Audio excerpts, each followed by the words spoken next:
এরপর সবাই মিলে ছাদনাতলার ওখানে যায় যেখানে বিয়ে শুরু হয়েছে। কিছুক্ষণ পরে জিমিনকে নিয়ে আসা হলো আর নিয়ে এসে সুগার চারপাশে জিমিনকে ঘোরানো হলো।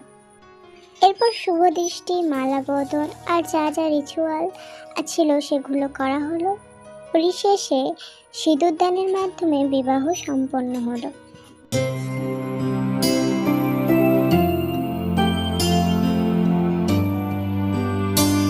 আর এগুলো দেখে জাংকুকের নিজের বিয়ের কথা মনে পড়ে গেল। জাংকুক তের দিকে তাকালো, দেখলো তেও ওর দিকেই তাকিয়ে আছে। জাংকুকের খুব ইচ্ছা করছিল তেকে জড়িয়ে ধরার, কিন্তু সে পারছিল না।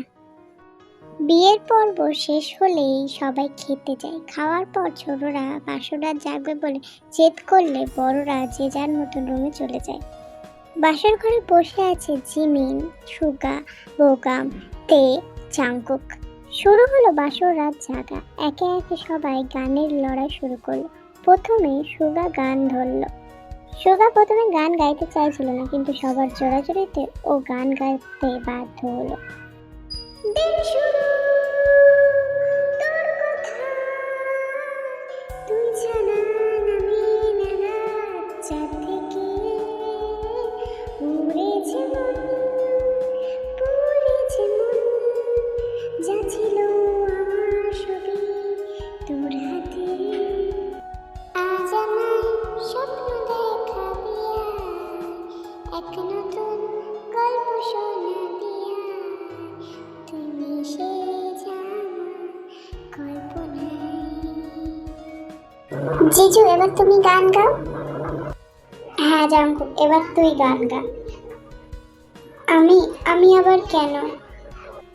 এরপর সবাই জোরাজোরিতে জাংকুকও গান গাইতে শুরু করে। তালমাটা মনটা কিছু তোমায় বলতে চায়, বেশ আমার ভাবনাগুলো তোমায় ছুঁতে চায়।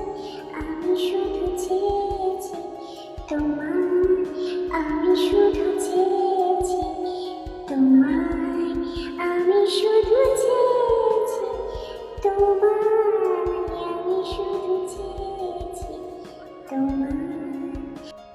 দিদি, এবার তুই গা, তুই তো খুব ভালো গান গাস, তুই গা এবার।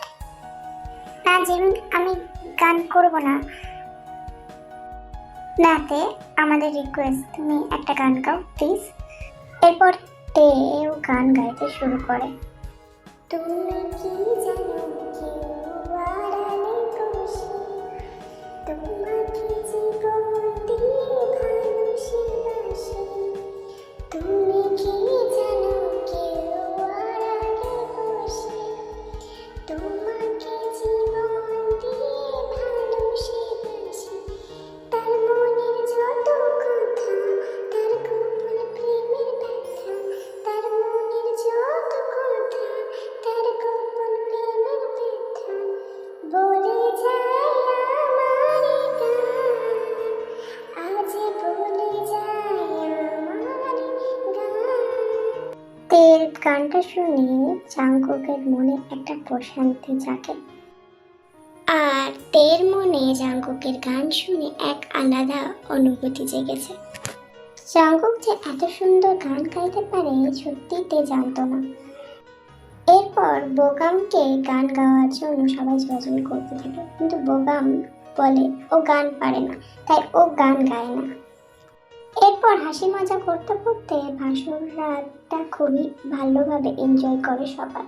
এইভাবেই দেখতে দেখতে কখন যে ভোর হয়ে যায় কারোর খেয়াল থাকে না।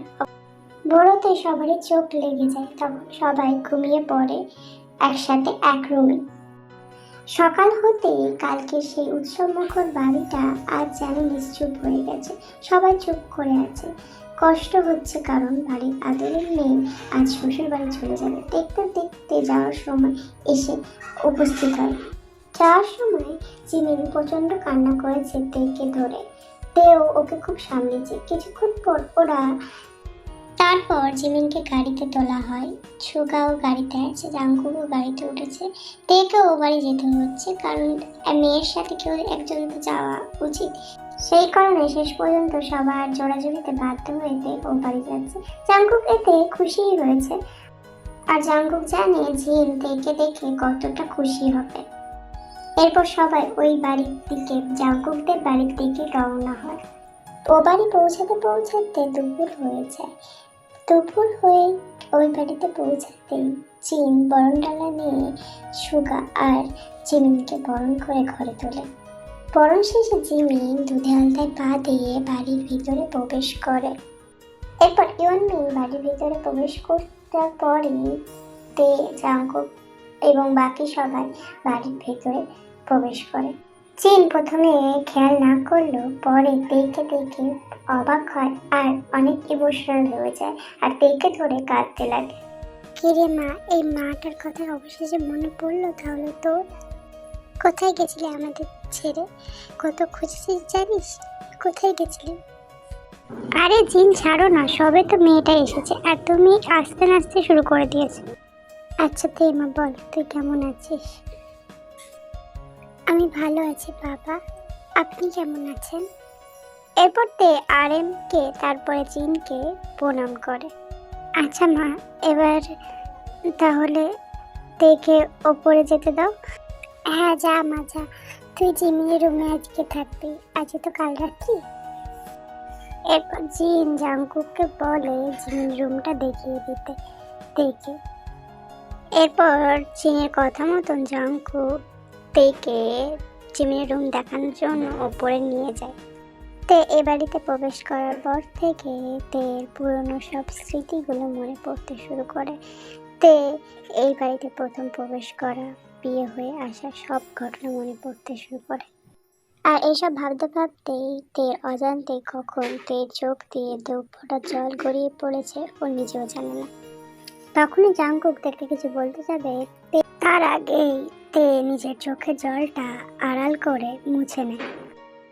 আচ্ছা তে, তোমাকে কি আমি একটা কথা বলতে পারি? তে কিছু বলে না, শুধু জাংকুকের দিকে তাকায়। না মানে আমরা কি আবার সবকিছু নতুন করে শুরু করতে পারি না? তে কোনো প্রকার উত্তর দেয় না, চুপচাপ হাঁটতে থাকে নিজের মতো। তাই জাংকুক আর কোনো কথা না বাড়িয়ে তেকে জিমিনের রুমটা দেখিয়ে দিয়ে ওখান থেকে চলে যায়। এরপর জাংকুক নিজের রুমে চলে যায়। জানি না তোমার অপেক্ষার উত্তরের পাশে আর আমাকে কতক্ষণ অপেক্ষা করবে, কিন্তু আমি অপেক্ষা করে থাকবো আমার উত্তরের পাশে। এই অপেক্ষা যেন চিরস্থায়ী হবে না, একদিন এই অপেক্ষা শেষ হবে, তুমি আমার কাছে আসবে, তুমি আমার হবে। তবে আমি নিশ্চিত তোমার এই অভিমানের ফেরা কাছে আমি একদিন ঠিক পেয়ে দেব।